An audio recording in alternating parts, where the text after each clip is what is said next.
Salut les amis, me voici à nouveau pour un nouveau tuto.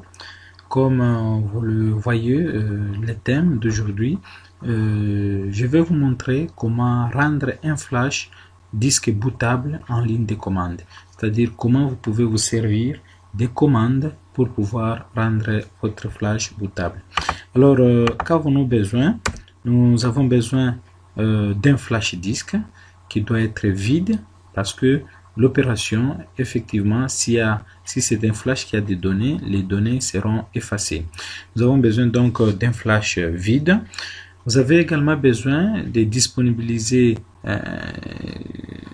un fichier qui contient déjà un fichier système, par exemple Windows 7, Windows 8, Windows 10 sous format ISO que nous allons décompresser et nous allons mettre cela dans le flash une fois que ce dernier est rendu bootable. Alors, qu'avons-nous besoin? Nous allons utiliser DiskPart que vous pouvez obtenir en prenant exécuter. Et puis, vous tapez DiskPart là. Tout comme on peut faire la combinaison Windows R. J'écris CMD et puis DiskPart, ça serait là. Alors, je tape DiskPart là. Voilà. Tel que vous le voyez, j'ai DiskPart là et c'est ici que tout va se jouer. Alors la première commande, ce sera la commande qui va me permettre de visualiser les disques qui sont détectés sur mon ordinateur. La commande c'est list disque. Voilà, j'ai valide. Ok. Tel que vous remarquez, on a détecté qu'il y a des disques. Le premier c'est mon disque dur, il y a 1 Tera et le second disque 1 qui est 14 Go. Il faut faire très attention. Donc l'élément qui va nous permettre de ne pas nous tromper, c'est les numéros, les indications qu'on met là, les numéros des disques. Il y a le disque 0 qui est mon disque dur et le disque 1 qui est le flash que j'ai branché.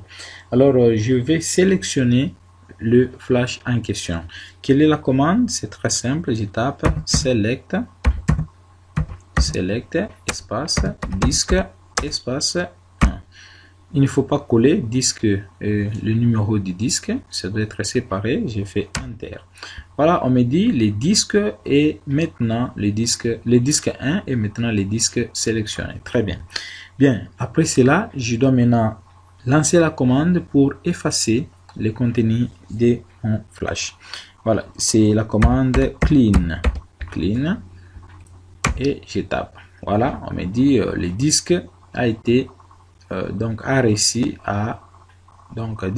a réussi à nettoyer les disques. Donc s'il y avait des données, toutes les données sont quasiment effacées. Et puis maintenant je dois créer une partition primaire sur mon flash. Très important, je fais create partition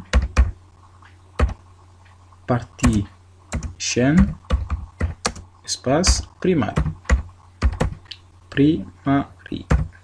Voilà, et puis j'ai fait enter. Voilà, on me dit DiskPart a réussi à créer la partition spécifiée. Bien, maintenant je dois lui affecter un système de fichiers. Pour lui affecter, j'ai fait format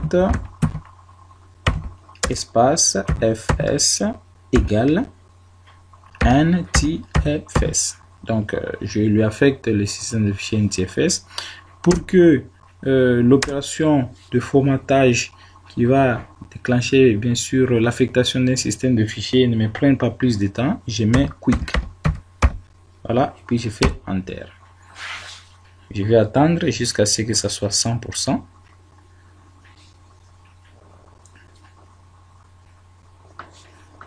C'est 14 Go plus votre flash est volumineux, plus ça prend un peu de temps.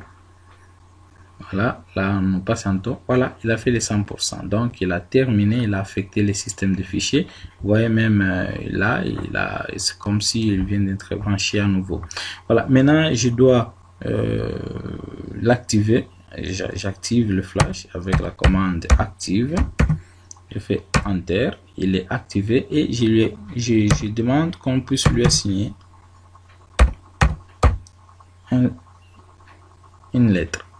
Assigner. Voilà, C'est fait. Nous avons terminé de rendre notre flash bootable. Le voilà. Il est maintenant bootable.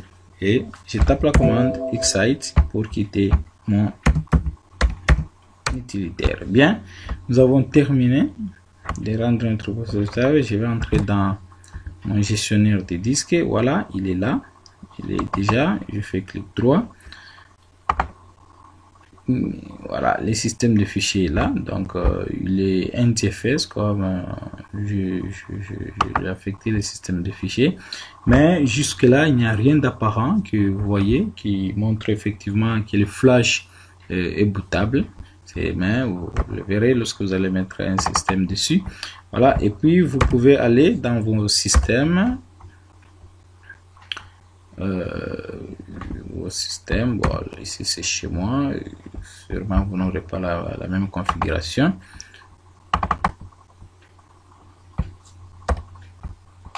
Puis vous, par exemple, je prends un exemple chez moi, le Windows, voilà, j'ai le fichier système et le dossier, je vais les copier, je fais copier, hein, et puis je vais les déposer sur mon flash. Donc, dans mon flash, je fais clic droit et je fais coller.